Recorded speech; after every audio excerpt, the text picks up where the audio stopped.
Ayan, ito na siya guys.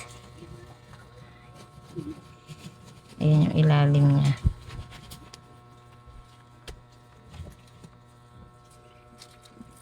Paplansyahin lang natin yan, mga ganyan. Ito yung ating gagamiting pattern. Ayan, meron siyang 3/4 allowance dito eh. Kasi sa ginamit ko to sa unang order. Ngayon, ang gagawin ay style polo barong. Itutupiin na natin yan. Mag-a-adjust lang ako dito sa neckline niya kasi hindi stand collar ang gagawin ko na order niya. Dito sa shoulder niya, makikita nyo, magkasama kasi yung front at back ng pattern. I-adjust ko yung front at saka yung back neck sa 1/4 inch. Pati yung sa back. Tapos itong ating neckline na ito, ibababa ko rin sa 1 inch.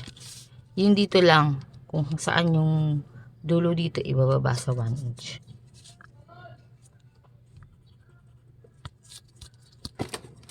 Tapos ikukurba ko.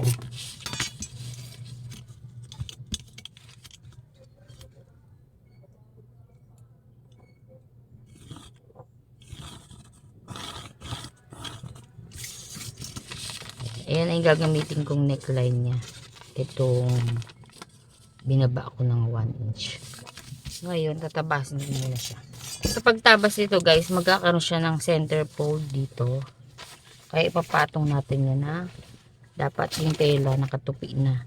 Meron tayong tupi dito. Buo yung tela natin. Dinupi natin. Yan. Pantay dito yung dulo sa dulo ng tela. Dulo na pattern sa dulo ng tela. Tapos una ititrace ko tong neck. Kung saan yung binaba natin. Ititrace tayo kasi yung front neck. Yung front ng ating pattern nandito na rin. Yung front ang ititrace natin. Sa armhole, sa neck. Yun lang naman ang magkaiba dito. Pero dito, dito sa laylayan. Itong dulo. Kasi iba yung guhit natin doon sa back. Sa gilid.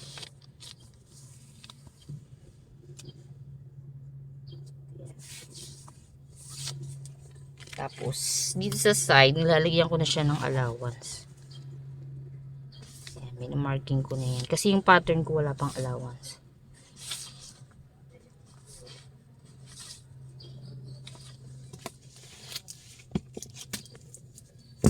Ayan, tapos gugupitin ko lang dito.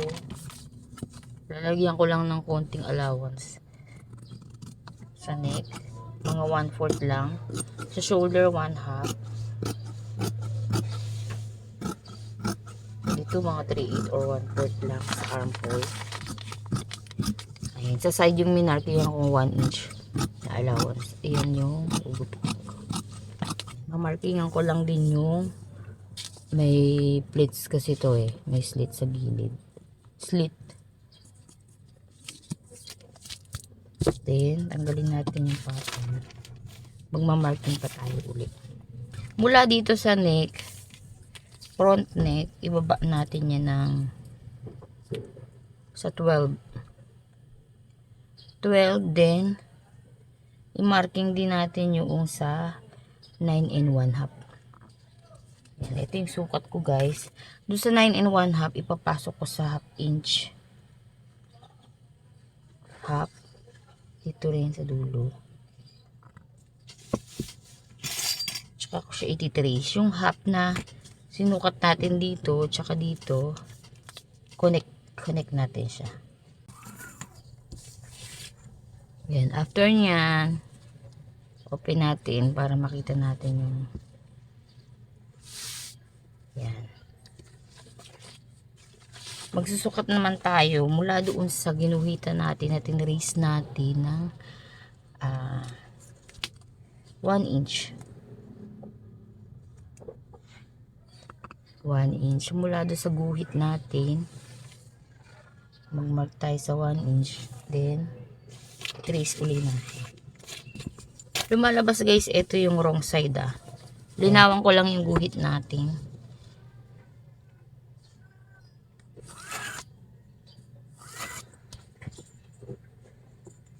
Bali 1 inch yung ating guhit. 1 inch may 9 and 1/2. Ngayon, yung isa dito natin na tinuldok mula dito hanggang 12. I-mark natin yung pinaka right side niya sa tapat nun. Sa tapat nung 12, i-mark din natin yun nasa labas. Yan, kakapain ko lang kung saan yung tuldok. Then, mamarkihin din natin nasa likod niya. Yan. Yan, okay na to. Gawin natin yung ikakabit natin dyan. Ito guys, kailangan lang natin ng pilon. Itong binili kong pilon, medyo makapal. Ginagamit ko ito sa collar. Pero, pwede rin naman kahit hindi ganito kakapal. Meron kayo. Yung iba ang ginagamit nila yung may adhesive. Fusion pilon at tawag doon. Ngayon, hindi kasi tayo ayokong gumamit ng ganong pinaplanche-planche. Ito, susukat tayo mula dito. Mag-marking tayo tapos sa 12. Sa 12 tayo mag-marking. Tapos, sukat tayo dito ng 1 inch. 1 inch. Yan, connect.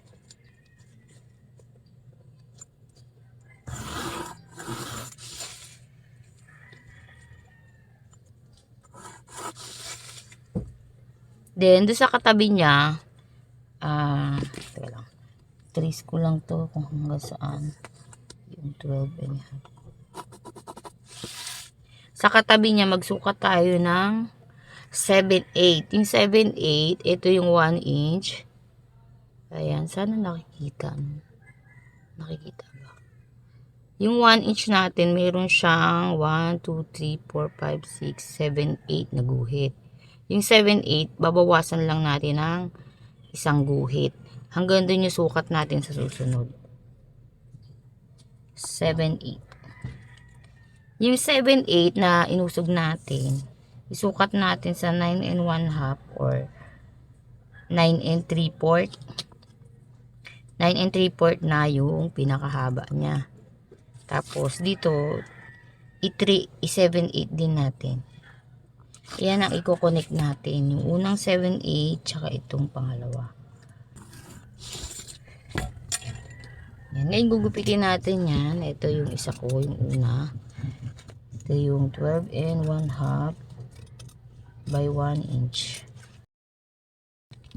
Ito yung 7/8 by 9 and 1/2 or 9 and 3/4.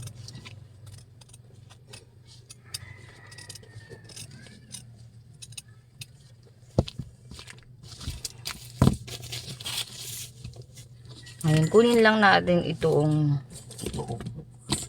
12 and 1/2. Yan, i-fold lang natin siya sa gitna, pahaba yung fold. Then, sukatin natin siya sa 1/2 inch. Dito, ito yung dulo ng tupi. Huwag sa center, ito yung center ng tupi. Magsukat tayo ng 1/2 or 1/4 lang. Ayan, 1/4 lang pala. Mula doon sa dulo, 1/4. Yan, sa minarkahan natin yan, igupit natin papunta sa gitna, sa center fold, pero patulis. Yan, ganyan. Magiging ganyan siya. Ito na yung dalawa natin. Yung tela naman natin, tatabasin natin. Ito guys, mag-trace ulit tayo ng pahaba hanggang 12 and a half. Then 3 inches naman dito. 3 inches, dalawang 3 inches, 6. Tapos dito 3 inches na rin natin to. Dalawang 3 inches, 6. Connect muna natin to. Unang 3 inch. Yung unang 3 inches natin, ilagay natin lang sa 12 and 1/2. Yung haba nito, tsaka haba nito. Lumutan ko sa isukat. 9 3/4 pala yung isa.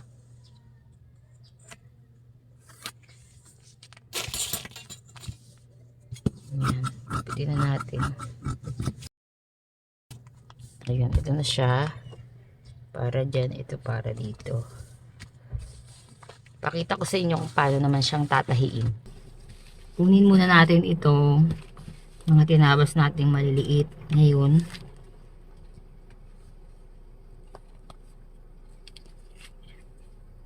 tatahiin muna natin ito. Patong natin siya ng mga, mula sa dulo ng tela, ipatong natin mga 1/2 inch. Yan, 1/2 inch. Then, pasada natin dito. Same lang din dito sa isang kapares niya. Yan, after natin yung makabit, itapat lang natin ito kung gaano to ka haba mula doon sa taas. Mag-marking tayo. Yan, kung hanggang saan to, yan, guhitan lang natin. Ito, sukatan natin to ng yan, pag ganyan, guguhitan lang natin, papasok. Yan, sukatan lang, guhitan lang natin mula dito sa dulo, papasok.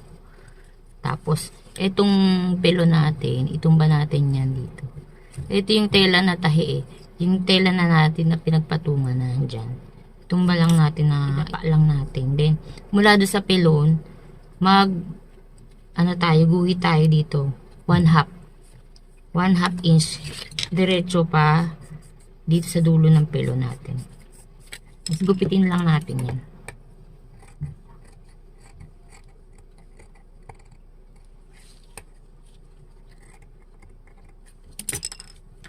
Magiging ganyan yung itsura niya. Mas kita siya pagka ganyan. Ayan. Ngayon, dahil hindi tayo magpa-plansya, magbe-basting tayo. Ayan. Idadapa lang natin tong pilon. Papasok. Then, makikita nyo, itong dulo ng tela, ayan yung nasa ibabaw. Itong pinagpatungan natin. Ayan. Kailangan lapat yung tela doon sa pilon. Tatahian natin ng pinaka-basting lang niya. Kahit na malalaki yung pagitan or talon niya or laktaw. Ayan. Hindi kasi ako sanay guys ng pinapalansya. Dati gumagamit ako nung pinapalansya yung dumidikit na pilon. Kaya lang hindi ko gusto kasi para siyang nalulukot o nasusunog.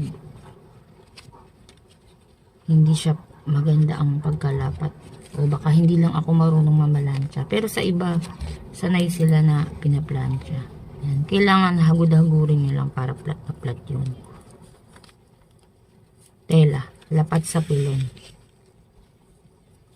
Para sa akin, mas madali ito kaysa sa plansya. Ang kagandahan lang kasi doon sa pinaplansya, yung mga patigas na ginagamit, lalo na doon sa mga barong, hindi siya basta na lalambot. Matigas siya. Ito kasing pilon, katagalan nito, lumalambot to. Pero gusto ko yung malambot kaysa sa matigas. Joke. Joke. Hindi naman. Kumbaga meron kasi akong barong na ang babae na matigas yung parang umuumbok pagdating doon sa may dibdib dahil sa tigas niya. Ayan. Pag naitahin na natin ng diretso ganyan, itong kanto medyo babawasan din natin. Ayan. At mga 1/2 inch lang or 3/8 lang yung tela natin di sa dulo. Tapos idadapa rin natin siya. Dati hindi ako nagbe-basting. Pero hirap na hirap ako. Kasi nga parang tinatabad ako mag-basting. Itong natutunan ko yung pagbabalaan tawag dito. pagbe-basting, nakita ko yung pagkakaiba. Kailangan lang talaga ng tiyaga sa paggawa ng ganito. Hindi pwedeng madaliin or katamaran para maganda yung kalabasan. Ayan na yung pinaka niya, matulis niya. Itong nasa gilid, ipapasok pa rin natin yan para kumorte yung ating pinakadulo ng placket. Ayan. Tiyaga lang guys. Mabilis naman din. Dati kasi ayoko igaganto kasi parang naiinip ako. Pero hindi pala dapat kainipan. Lalo na kung maganda yung kalalabasan. Ayan. Dito ako sanay sa pagbe-basting kaysa sa pagplancha. Kung gusto nyo, idiretso nyo na dito yung pagsasara. Lalo na kung yung may stand collar yung gagawin natin. Dito hindi ko didiretso kasi walang stand collar yung gagawin ko. May itutupi pa ako dito. Kaya hanggang dyan lang yung tahi ko. Ayan yung kinalabasan ng dulo natin. Ngayon, maguguhit ako. Ito, idadapa natin siya ng maayos, flat. Then, yung dulo dito, guguhitan natin. Itong natira na tela na to. Magguhit tayo dyan. Parang, ito yung pinaka-ruler natin, yung patigas. Yan. Ito na yung isa, ngayon, yung isang pares niya. Hindi ko na to i-basting. Tatahian ko na lang yan dito. Kasi ito yung nasa ilalim naman siya. Nasa ilalim ng placket natin. Tatahian ko lang siya dito. Ayan. Ganun din. Idadapa ko lang din siya. Nasa loob yung mga himulmul na tela. Tapos, yung dulo ng patigas. Ayan. Yung dulo ng patigas natin. Hanggang doon yung guguhitan natin.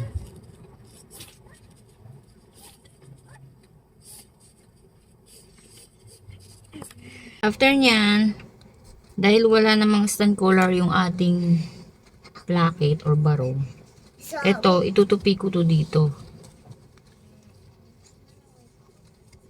Ayan. Nasa loob yung right side. Ang tupi hanggang sa dulo ng pilon. Sukatan lang natin yung ito, guguhitan natin.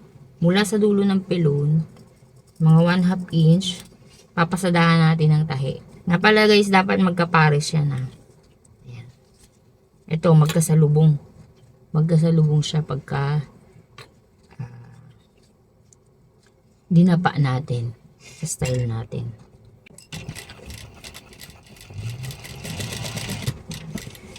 Ayan. Ngayon, ganun din tong kabila. Papasok lang din natin ng 1/2 inch.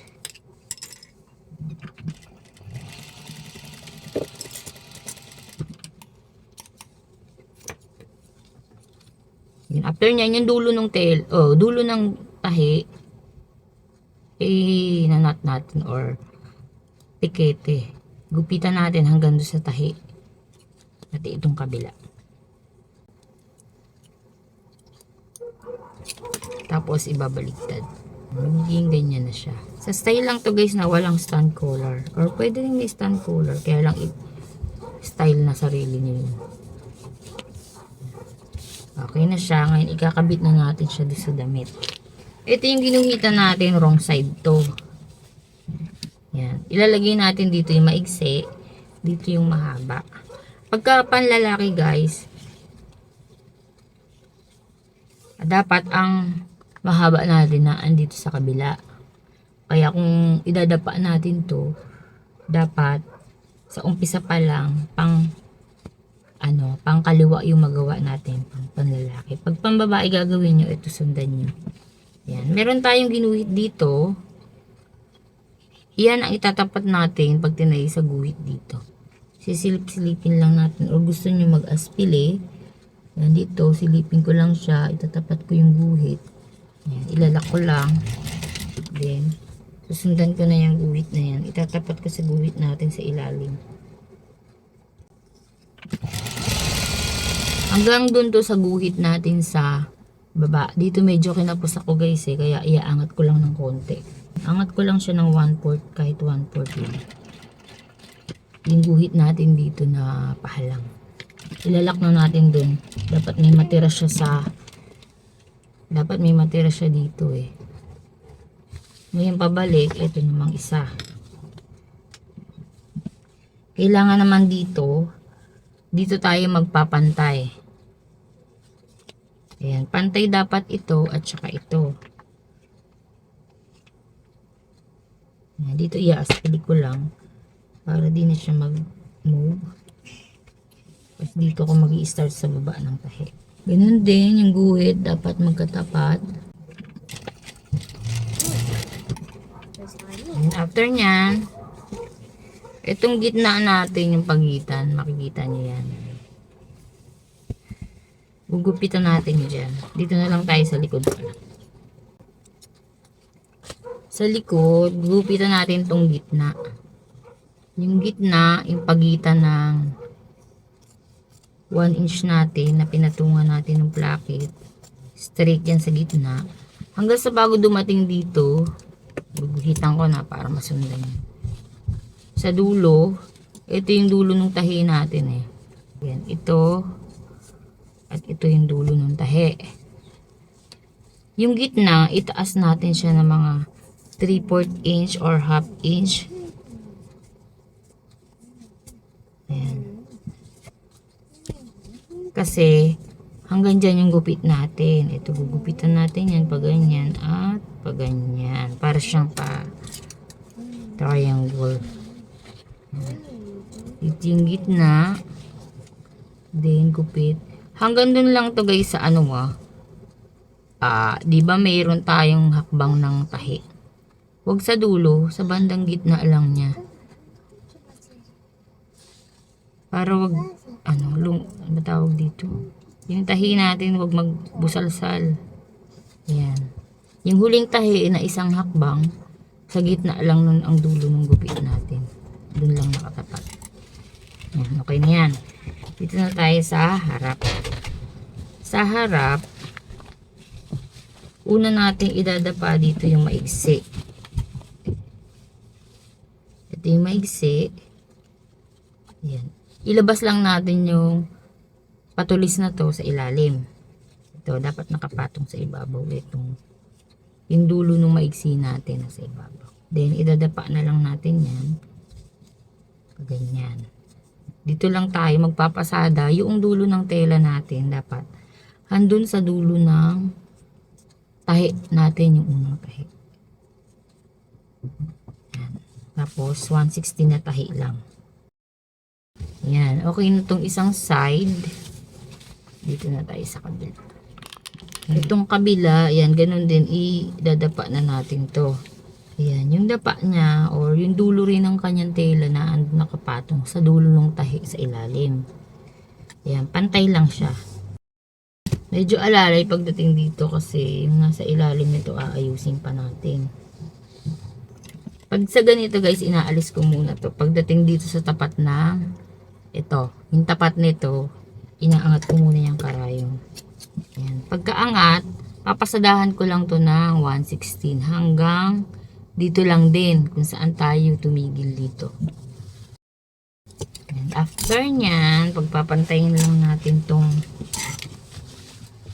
dalawa. Yan. Buksan natin tong dalawa. Then, makikita nyo itong triangle na to. Ipapasok natin yan dyan. Then, ilagay natin to. Diyan. Tapos, ipatong natin tong isa. Dito, pagpapantayin lang natin to. Yung nasa taas natin. Pantay siya. Aspili. Pwede tayo mag-aspili dyan para wag gumalaw. Dito sa isa pa.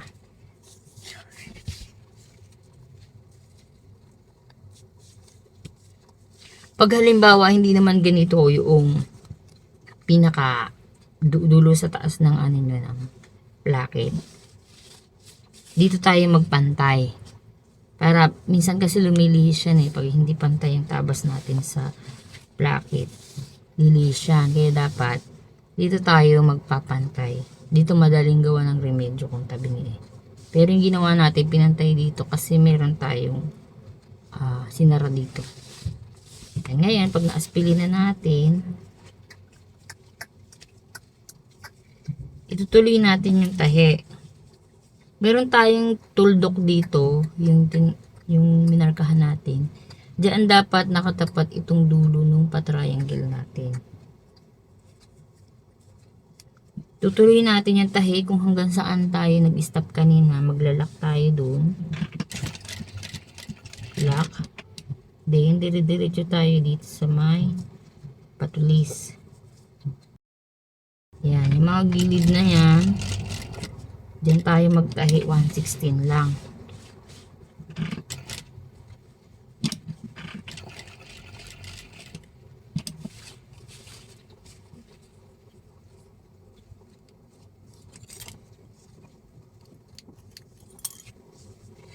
Yung tahi natin dito hanggang dun din sa maglock tayo doon sa may tinahi tayo sa dulo eh, hanggang dun.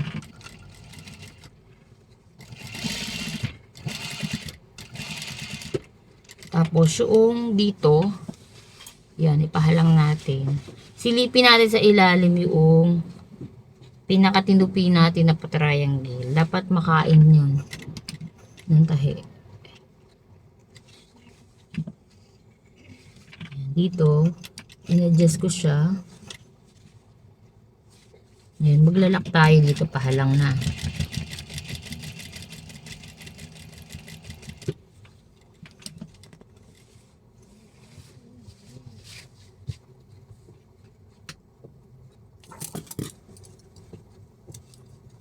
Ngayon, pag natahi na natin yan, natin likod niya, na ipasok natin yung pinaka-triangle, pwede na nating tanggalin yung binasting natin. Natanggalan natin yung binasting natin. Ayan, ito na siya. Malinis yung gawa natin.